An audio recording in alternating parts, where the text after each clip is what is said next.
the one thing about being a character is I don't like pretentious people. You know, and there are quite a few pretentious people. Does that make sense though? Because if you are a character, then you're pretending anyway. Yeah, that's true. How do you justify that? So I'm just, well, it's like, just, yeah, there's a thing about branding yourself as well. So I'm just exploring that at the moment. So I did read a bit because you're a Stuckist, am I right? I used to be a Stuckist. I'm not anymore. Oh, okay then. Yeah. Yes, Mr. Belton, the Brighton Stuckist, would be most annoyed if I called myself or had anything to do with Stuckism. Right. Why? Isn't that supposed to be all very simple and straightforward? Well, that's what I thought at first, but he got very angry with me one night, and we had a bit of a falling out, and he sent me an email saying I was not to use the word Stuckist in any form or So have you been thrown out of the Stuckist group? Well, the Brighton Stuckist group, but of course I've still got friends of the London lot, like Ella Guru and Sexton Ming.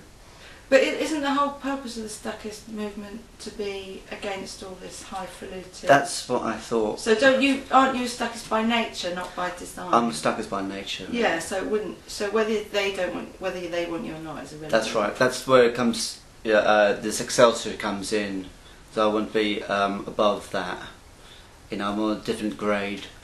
I'm on a better grade now. I'm better a high level than that. They're stuck. I want to lift myself up. Are you super Stuckist?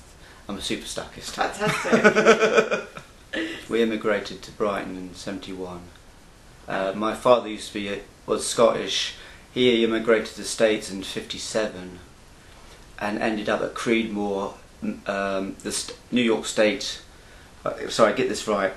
Creedmoor State Mental Facility in New York, and he may have treated Lou Reed, a 17-year-old Lou Reed. Fantastic. Gave him electroconvulsive therapy. That's a maybe, can't be proven, but he was there in 1959 when he was 17. But my father definitely treated a dying Woody Guthrie. Woody Guthrie was there with Huntington's syndrome, and he was treated by my father. Wow. My father was supposed to be promoted there, but they weren't.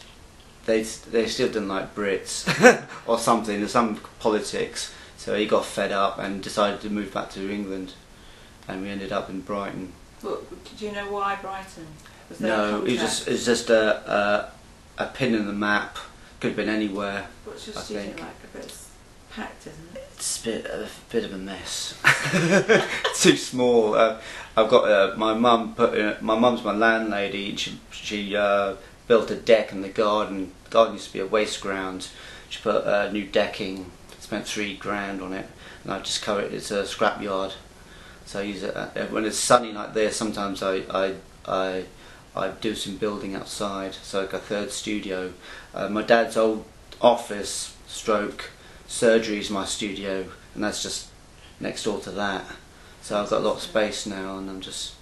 Do you open your studio to the public? Not yet. No, it's just been made habitable now. Actually. Right, so it's not safe for public.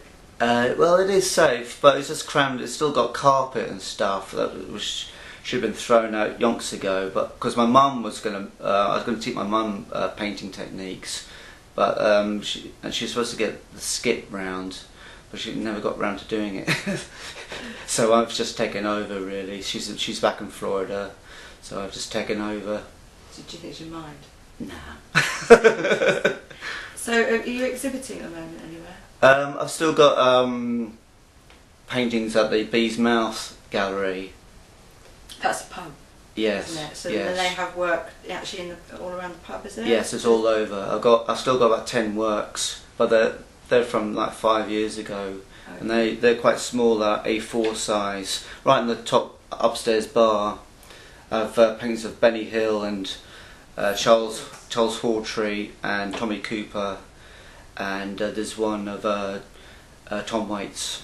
Right, fantastic. And what are they? Are they sort of oils or? All acrylic. Right. And there's one of Billy Childish and 80s Matchbox, Bill and Disaster, and there's Bowie. fantastic. But they do tend to get moved around, but they seem to be, they're the biggest ones. They're twice, they're about A2 size. So now that your allegiance is no longer the Stuckists, how do you think you fit into the Brighton scene? Well, you just have to do it yourself, really. And I'm going home now. I have my own contacts. The aforementioned Mr. Atters and Mr. Amos and the Shend and a few others contacts. So I have my own sort of crowd. So initially I was a bit worried, and I thought, oh dear, I'm going to be thrown out. You know, I'll be ostracised. I thought when you found out I'd been I thought I was a bit worried because I didn't get any feedback from you recently. I thought, oh dear, I've been ostracised. Oh no, we'd never do anything like that. No, that's nice. No. That's nice. But I thought, well, I just have to start again. And there's supposed to be a film of Toby Amos has done a film of me. That should be out quite soon. Actually. It's a bit crass, isn't it, having a scene going on anyway? It is crass. cliquey and not. You wouldn't want to be involved in it. No, I'm not against cliques. Really, I'm anti-cliquey. Me too. Sort of. We are at Godtown.